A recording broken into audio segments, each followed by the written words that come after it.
Well, hi everybody, this is Steve, D9 Games. I wanted to do a video on the Enlightened System's health. So the health mechanic for the Enlightened System. My goal for this video is to show you how healing works in the Enlightened System and to show you different facets of the health pillar to encourage creative ideas for your game. So I'm going to go through, I'm kind of going to spin through the PDF and then talk about how health is related to a lot of topics. The first thought that comes to my mind is the races. So of course, you know, we're using elves, Fomorian, Corrigan, and humans. So as far as elves go in regarding to health, they do get an ease when they're rolling their adventuring life meter rolls. So at the end of their career, if you will, where they consider retiring or not, they're going to make some adventuring life meter rolls. And then, as you know, that you get to do one roll with ease, one straight up, and one with difficulty. So when the elf has 1 degree of ease on this, they're going to roll their toughest one with two die, and then they're going to roll with 1 degree of ease, their choice, and with 2 degrees of ease on the choice of the other one. So there, that would be a 15, which would most likely succeed in their stat target, and then they would be not affected. So that kind of hints toward elves living longer lives, being a little more immortal. So the way we spin that into the Enlightened System for the Twilight of Fae setting is they have ease on their adventuring life meter rolls. The Fomorian have troll blood. So how does that relate to health? Well, when their health reduces to 0, and then here's the kind of health tray we use with the mini D6s in there. And as they take hits, they're going to remove them, and then we'll get to what that means in a few minutes. But the Fomorian, when they get to 0 health, unlike the rest of the races, waiting till the next round to roll their death save versus their physical target. So there's a 5, which would probably fail, and they'd be dead. But the Fomorian gets 1 round at 0 health to act. So that might allow them to get over to the priest. It might allow them to dish out another blow with their weapon, or whatever the case may be. The Corrigan get 1 degree of ease when saving versus poison or diseases. So that's how the Corrigan are related to our health mechanic. They simply get a die of ease when there's poison involved, or maybe some ongoing damage, or a condition that they might be dealing with if they're diseased. So then we go to the classes, and the first one that pops up is Priest. The Priest heals at a tier 3, which simply is, let's say this character, or this might even be the Fomorian here. Let's say he lost 6 health, and the Priest runs over to heal. Tier 3 heal is going to be 5s and 6s they recover now. So that would be these. The 4 is long rest, and the 3s are long rest. There aren't any 3s in this roll. And then the 1s and 2s go back into what I call the biz bag. So that's their tray of dice, and that goes into off season. They don't get those back until they heal over time in the off season. So that's the Priest healing at a tier 3. Versus all the other characters, if they want to attempt to heal, they certainly can. The base healing tier, I believe, is 0. So that just means you get 6s back on the roll.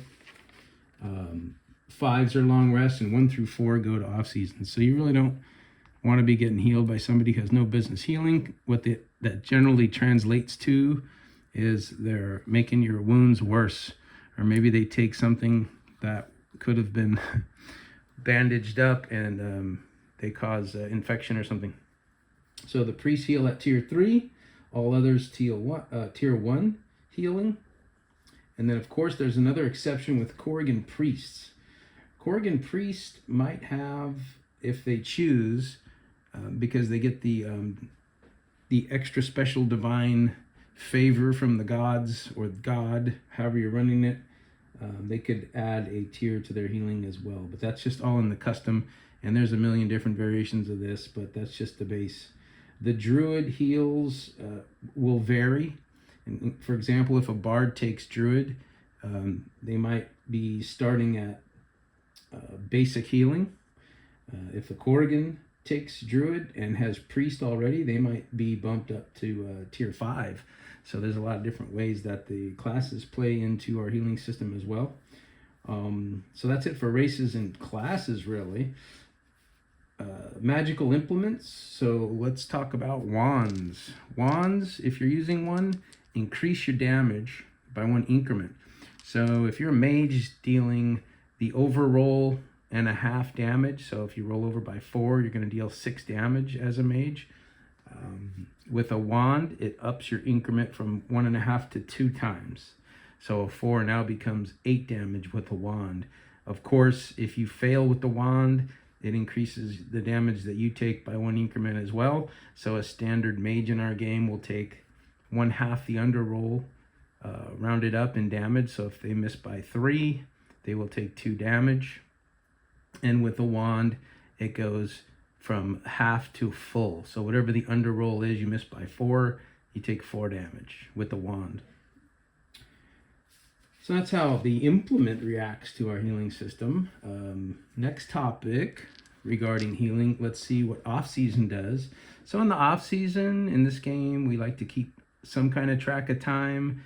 We don't make it crunchy or tedious, but we actually keep that simply with off-season. When players get so depleted on their health that everything's in the biz bag or in the off-season tray, it just makes sense to find a town or a village or a place to take an off-season, which is kind of fun in gameplay too, because they could be far from home and they might have to turn up their role-playing skills and say, hey, Fomorian, if we do a chore for you in the next season, you mind if we stay here and train with you? And they might have to pay, they might have to do some tasks for them, or whatever.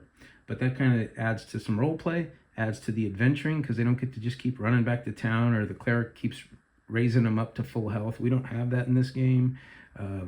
Damage is very critical. So if you take a damage that rolls to get back, that might have been just a bump or a bruise. If you take some long rest damage, that might be a little more serious, where you just needed to sleep it off. And then of course off-season damage. So if you complete an off-season, you recover generally all your health back. And the reason I say generally is because we've got this game set up full speed custom. So you might have something where a special creature like this black dragon here, if he hits you with this ooze, not only does it go to off-season, but you might have permanent damage with one of your stats, and that could affect your max health. So when you take an off-season, you might only get the new lower max health number, but that don't want to get too complicated with it. All I'm saying is there's some different exceptions that go with that, but in general, an off-season, you'll recover all your health back. Next is the adventuring life meter. So like I mentioned, the elves have a bonus there. Adventuring life meter rolls can reduce your max health if your physical or mental stats are reduced. So let's say you've chosen to roll your, maybe you're a mage and you're doing your adventuring life meter rolls, and you choose to have your strength be the roll you do with a disadvantage or a degree of difficulty. And so this would be, for example, take a 4 away and that leaves 4. 4 might not be the mage's physical, which is going to reduce the physical score by the amount they miss by. So let's say they just missed by 4. That takes their physical from a 4 to, or an 8 to a 4. And then it freezes there, and that's part of the adventuring life meter and the retirement. And the fact that you're old and frail and you've taken one too many hits to the head, or you just are mentally fried, exhausted, gone into psychotic mode, whatever the case may be there. The heal chart in our game is in the PDF. I don't want to go into too many details, but again, if you have no business healing, that is tier 0, and you'll get 6s back, 5s long rest, 1 through 4 go into off season, and then it slowly rises incrementally from 0 to 7. For example, a tier 3, which is the starting priest heal tier, they get 5s and 6s back now. 3 and 4 come back into long rest, and 1s and 2s are off season. So the better healer you are, the less off-season damage and the more recovery now you get, whether it's divine or whether you've enlightened some kind of herbal or medicinal healing, whatever the case is on that. Next is the health in wounds. So health die are here in the tray. That's telling you how much health your PC has. Wounds are what I would call the determining result. So let's say they take 3 undetermined hits from this ooze or whatever, and then the priest runs over and heals, then they roll the heal. They get the 3 to long rest, so that would be considered, I would say, a serious wound. And then the 2s go to long season, which are critical wounds, which maybe it's a broken bone that's going to take the rest of the season to heal, or it's just some type of, it burns your skin so bad, 3rd degree, that it's going to take the rest of the season to heal, stuff like that.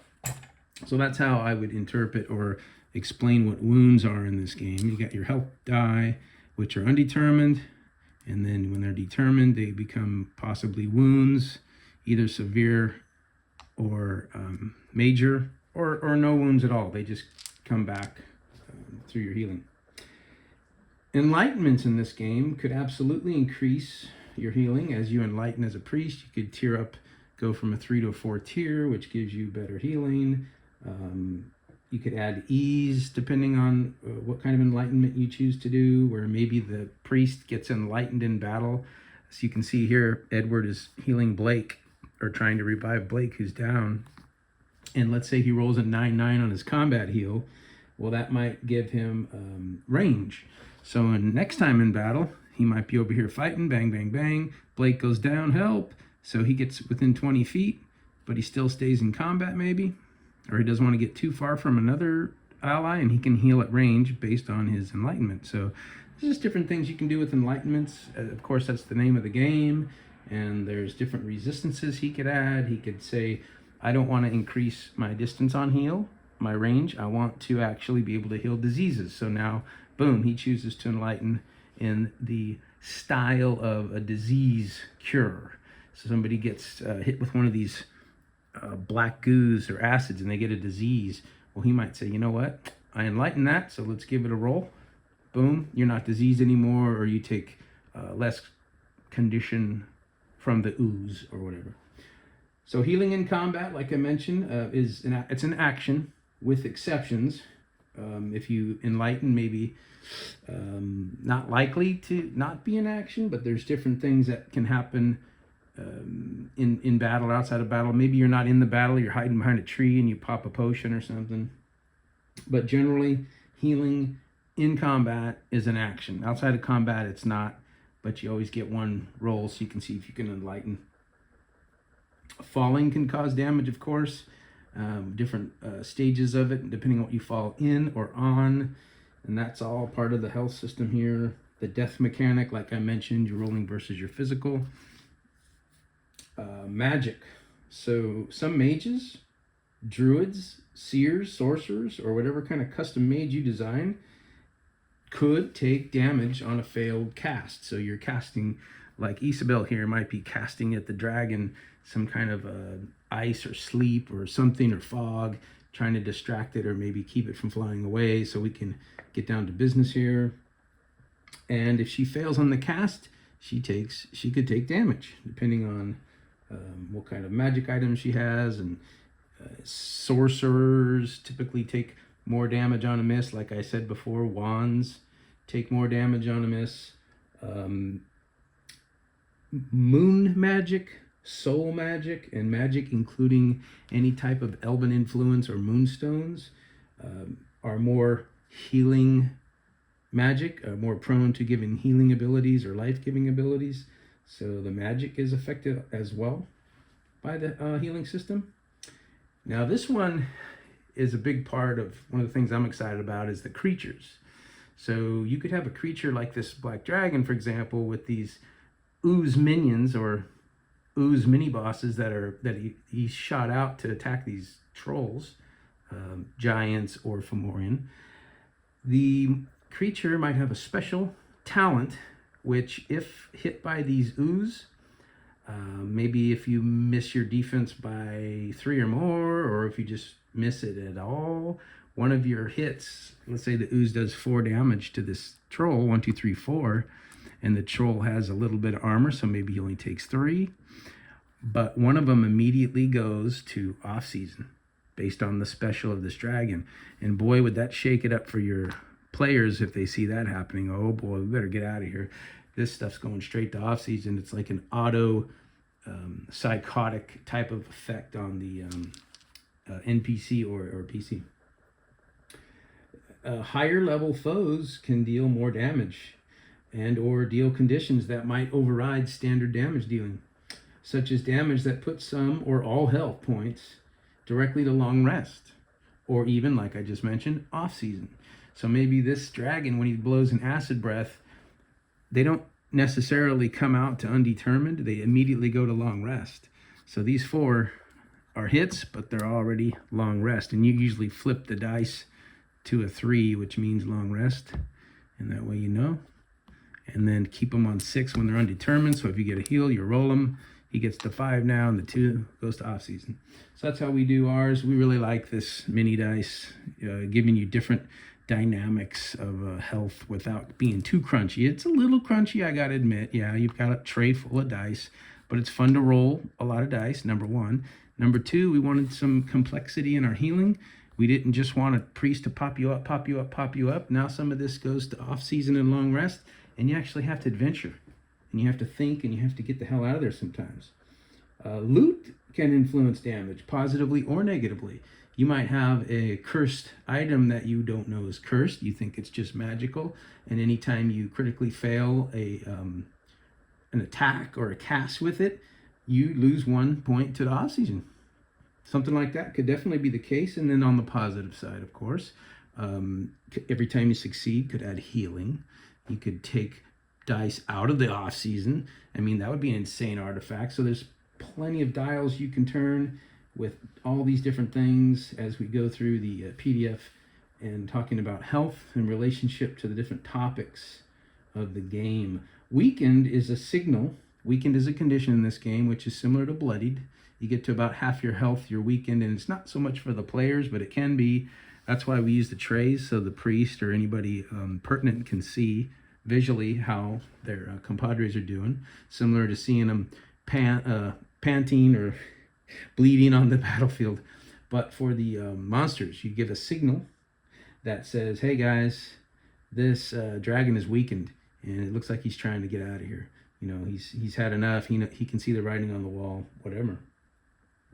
It's similar to bloodied, like I mentioned, and can be tweaked to include quarter health left or even 1 left. So you can do signals like this guy's weakened or he's bloodied, and then at quarter health you can have a word for that, make it up, do whatever you're gonna do. Like this guy's in bad shape. That could be down to a quarter of his health or close to 1 maybe, or he's on his last leg, you know, whatever. But that's just different ways to keep the descriptions and the fun of the game. Points of progression and health have a relationship as well in this game. If you take your off season, which regroups all your health, it lets you upgrade enlightenments, it lets you do a lot of things, maybe roll for new abilities. If you do it too soon, and I say before about 50 points of progression are earned, there's trouble in and around your location that has not been dealt with. So that's why you have to be smart in battle. You need to be careful not to be in over your head. Consider running. Consider trickery, using a full team. There's a lot of things to consider. If you take an off season early, it could affect the game for you and your campaign. So health is definitely related to points of progression there. AoE and Enlightened is extra powerful and dangerous. So as these mages earn AoE, and I think the sorcerer starts with AoE, it's that area of effect is taking all your damage. If you're rolling over by 4, you're getting double damage. That's 8. Every square, which could be 4 squares, takes 8 damage. That's a lot of damage. You got a large creature, it could be taken, I mean, you could nuke a creature. So AoE, super powerful, and that's also part of the, it affected by health. Conditions, how we might run a condition is you get an arrow in the leg, it's gonna take you to a slowed condition, which is half your movement. You can only move 2 instead of 4 now. until you get that arrow out of your leg, or maybe get some healing and the arrow out of your leg. So the fact that it's in there keeps you in a condition of slow. Artifacts, like I mentioned, can be healing or damaging, and it can affect this as well. Special armor can have properties that reduce these, where maybe the special armor negates glancing blows, or gives you these different things that go straight to long rest might not. The things that go straight to off season when a creature hits you with their special might go to long rest instead, based on your special artifact armor. Glancing blow is 1 damage, and in special situations can be ignored with the artifact armor. So in summary, health should be dynamic without slowing down the game. I say do your own taxes. So as a player, you're calculating your own health, you're keeping track of your own conditions. That's what I mean by do your own taxes.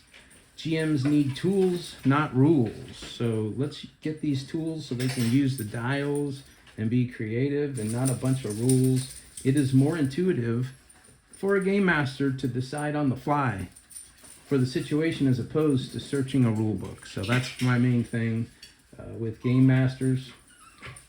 Practice leads to professionalism. So the more practice you have, the better you're going to be creative on the fly, the more professional you're going to get at running your game, and you just got to get out there. Just do it.